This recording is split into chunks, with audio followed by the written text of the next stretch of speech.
Hello मित्रांनो पाठीमागच्या व्हिडिओमध्ये आपण पाहिलं होतं ब्लॉक डील बाबत.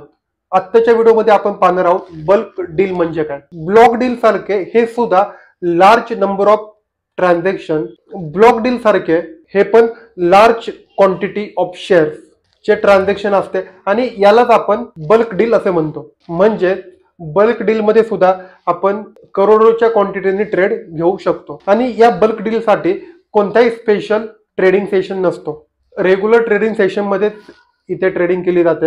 बल्क डीलचा वापर मोस्टली इन्स्टिट्यूशन इन्व्हेस्टर करत असतात. तसेच mutual fund houses, hedge fund, investment banker, large investment individual investor यांच्यामध्ये होत असते. ते त्यांच्या इन्व्हेस्टमेंटद्वारे मार्केट हलवू शकतात किंवा कोणत्याही पर्टिक्युलर स्टॉक मध्ये मोमेंट आणू शकतात. या अशा बल्क डीलचा इम्पॅक्ट आपल्याला पूर्ण मार्केटवरतीही पाहायला भेटतो आणि तसेच या डीलचा इम्पॅक्ट सप्लाय आणि डिमांड या झोनवरती सुद्धा होतो. पण या डीलची एक लिमिट असते जी कोणत्याही स्टॉकच्या इक्विटीवरती 0.5% पेक्षा जास्त आहे. आणि सर्वात महत्वाचे, ब्लॉक डील सारखेच बल्क डीलवरच्या ट्रान्झॅक्शन वरती सुद्धा सेबीची कडक नजर असते. व्हिडिओ आवडला असेल तर व्हिडिओला लाईक करा, चॅनलला सबस्क्राईब करा. थँक्यू.